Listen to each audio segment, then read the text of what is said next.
Terkait kondisi jenazah, saya lanjutkan. Saya melihat sendiri mata sebelah kiri ini seperti ada bekas peluru tembus ke belakang. Kemudian ketika dimandikan, kondisinya hampir semua tubuh badan ini ada bekas lubang peluru tembus ke belakang.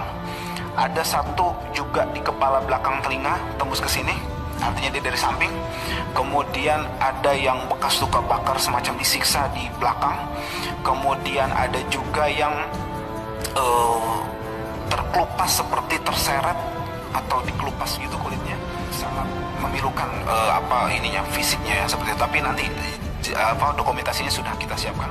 Keluarga awalnya tidak pernah mengizinkan otopsi, dan kita memiliki surat pernyataan itu jelas, tetapi ala kulli hal pihak kepolisian melakukan itu sepihak. Kemudian yang Laskar FPI ditembak jarak dekat dari belakang, kepala tembus ke mata, muka lebam-lebam dan ada bekas hangus.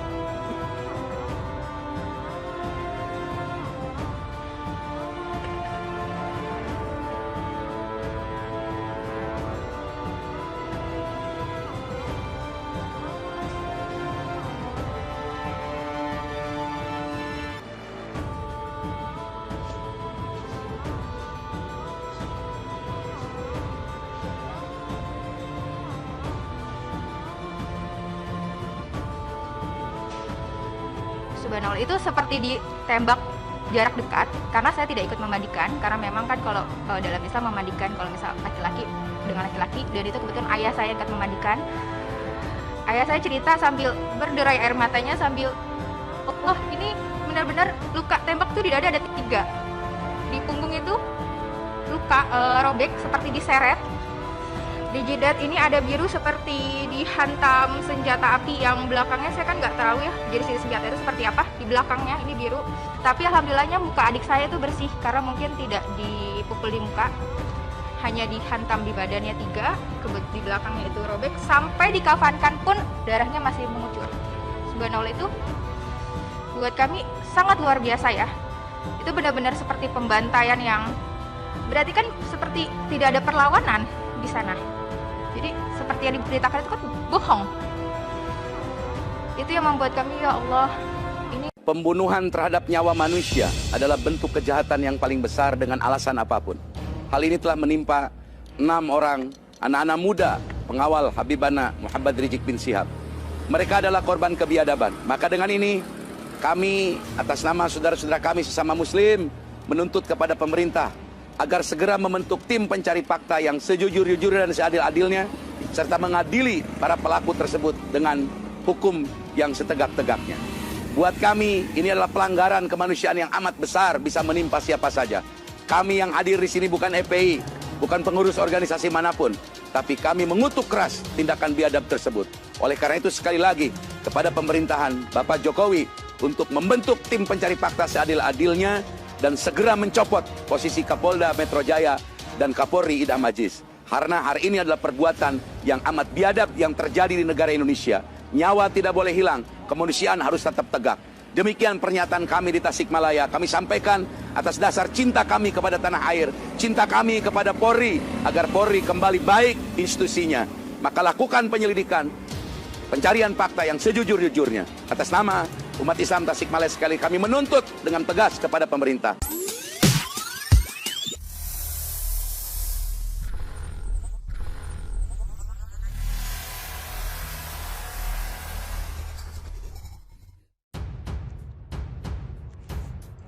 Laskar FPI ditembak jarak dekat dari belakang, kepala tembus ke mata, muka lebam-lebam dan ada bekas hangus. Pengawal Habib Rizik Syihab diduga ditembak polisi dari jarak dekat. Dugaan tersebut dilihat dari kondisi jasad korban. Kuasa hukum Front Pembela Islam Aziz Yanwar mengatakan, melihat langsung salah satu jasad yaitu Andi Oktawian. Menurutnya, ada bekas tembakan jarak dekat dari belakang kepala tembus ke mata sebelah kiri, dan ada juga yang tembus hingga ke ulu hati. Kalau kondisinya nanti ada pernyataan resmi dari FPI, tapi saya pribadi melihat satu jenazah, ujar Aziz di Jakarta. Selain itu, dia juga melihat bekas luka tembakan lebih dari satu, sementara luka 5 jenazah lainnya berbeda-beda. Kalau tidak salah, ada 3 lubang peluru. Dia juga menerima informasi 5 anggota Laskar Khusus FPI tersebut terdapat luka tembak 4 hingga 5 luka tembakan. Ada yang belakangnya agak hangus gitu, ada yang mukanya lebam-lebam. Jenazah 6 orang itu dimakamkan di Makam Mengendung, Jawa Barat. Selain itu, ada yang dibawa keluarga.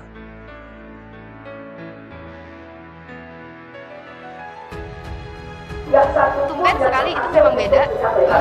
Adik saya tuh salah dengan ibu, dipeluk, dia minta izin, mah doain deh dia.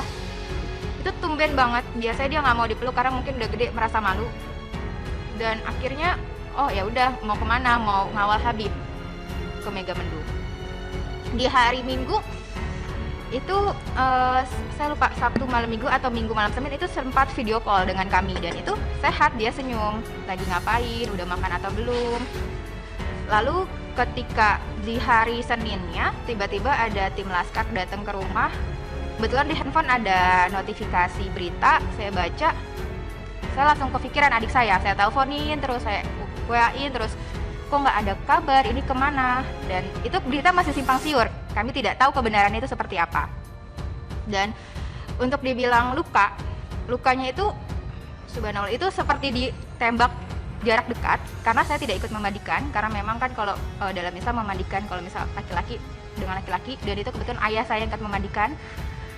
Ayah saya cerita sambil berderai air matanya, sambil oh ini benar-benar luka tembak tuh di dada ada 3, di punggung itu luka robek seperti diseret, di jidat ini ada biru seperti dihantam senjata api, yang belakangnya saya kan nggak tahu ya jadi senjata itu seperti apa, di belakangnya ini biru.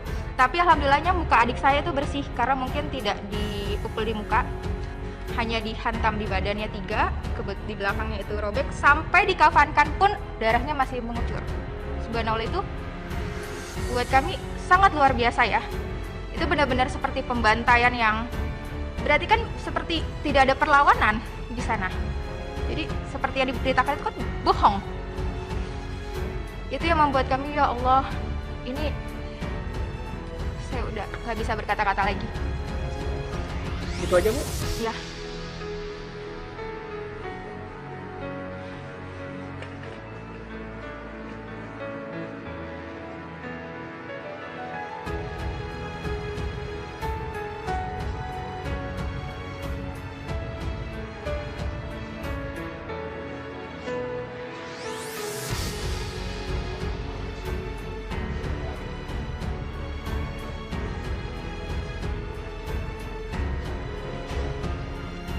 Terkait kondisi jenazah, saya lanjutkan. Saya melihat sendiri mata sebelah kiri ini seperti ada bekas peluru tembus ke belakang. Kemudian ketika dimandikan, kondisinya hampir semua tubuh badan ini ada bekas lubang peluru tembus ke belakang.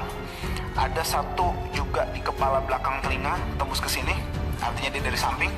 Kemudian ada yang bekas luka bakar semacam disiksa di belakang. Kemudian ada juga yang terkelupas seperti terseret atau dikelupas gitu kulitnya. Sangat memilukan fisiknya ya seperti itu. Tapi nanti dokumentasinya sudah kita siapkan. Keluarga awalnya tidak pernah mengizinkan otopsi, dan kita memiliki surat pernyataan itu jelas, tetapi ala kulli hal pihak kepolisian melakukan itu sepihak. Kemudian yang Keterangan saksi mata memberi keterangan berbeda terkait kejadian bentrok antara Front Pembela Islam atau FPI pengawal Rizik Syihab dengan kepolisian pada Senin dini hari 7 Desember 2020 lalu di kilometer 50 Tol Cikampek. Dari kesaksian saksi mata tersebut, kronologis yang terjadi berbeda dengan yang disampaikan Polda Metro Jaya maupun FPI. Dilansir dari laporan Koran Tempo edisi baru 9 Desember 2020, ditemui secara terpisah, 2 saksi mata menuturkan melihat 1 unit minibus berhenti di pintu keluar rest area kilometer 50 selepas tengah malam pada Senin lalu. Saksi X menyaksikan ban mobil tersebut kembang kempis. Polisi langsung mengepung mereka dan saksi X sempat melihat sejumlah laki-laki keluar dari minibus tersebut. Dia berani bersumpah mereka masih hidup saat itu, Tak hanya sampai di situ, dia juga menyebut polisi mengeluarkan senjata tajam dari mobil semacam parang. Tak banyak yang melihat momen itu, saksi Y melihat tukang parkir yang sempat mendekati lokasi pun langsung disuruh pergi. Tak lama setelah ribut-ribut, saksi itu menuturkan terdengar suara letusan tembakan.